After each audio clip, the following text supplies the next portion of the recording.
Let's bring in Republican Congressman Michael Waltz of Florida, a combat-decorated Green Beret. He serves on the Armed Services Committee, Foreign Affairs, and Intelligence Committees. Congressman, thanks for being here. Your thoughts about the response by the administration so far to these attacks? We're at about, I guess, 102, 103 so far, and what you think that tells us about where things are. Well, Brett, I think it tells us and our adversaries and our allies loud and clear that deterrence is failing. We have put significant assets in the region, air defense assets, bombers, an additional aircraft carrier, and now have a multinational coalition of ships in the Red Sea, and yet the attacks keep continuing. And the reason is we're not hitting back on things that Iran cares about. All roads lead back to Tehran. I want to be clear, that's not for some major military escalation. You can use cyber, you can use financial means, or you could hit facilities, as President Trump did, or people like Soleimani that the Iranians care about. But right now, every time you hear the Secretary of Defense, the Secretary of State, Jake Sullivan, the National Security Advisor, come to the mic and say our #1 goal is non-escalation or de-escalation, Tehran hears that as opportunity, that the United States is not going to hit back in a way that hurts us, and that's why you're seeing these attacks continue. And I got to tell you, if you continue to shut down shipping in the Red Sea, 20% of global trade flows through the Suez Canal, that is going to drastically affect global oil prices, which are rising again, and global shipping prices. So the irony is the non-escalation approach is actually making Iran more wealthy to further fuel terrorism in the region.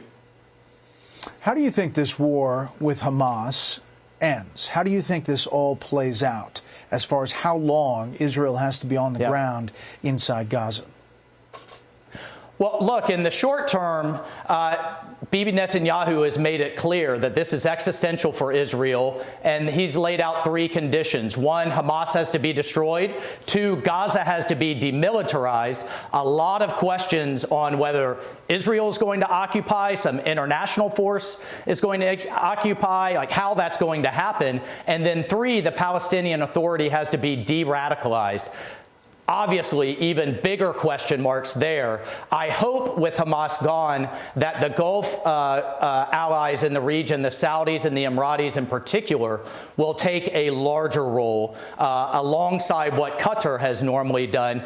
But again, Brett, Israel is just going to be mowing the grass in Gaza. It's going to grow back. Terrorism is going to come back as long as Iran is flush with cash. So the biggest thing the administration could do to help Israel is do a 180, reverse course on its Iran policy, go back to maximum pressure, and dry up their coffers that are fueling terrorism across the region.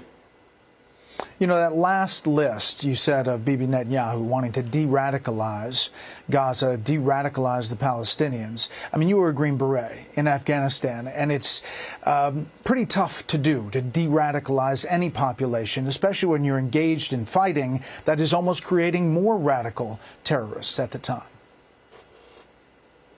Yeah, no, that's absolutely right. I mean, that's going to have to get to the current leadership of the Palestinian Authority, how they're educating their youth. Again, I don't know that Israel, I don't think Israel can do that alone or even with the United States.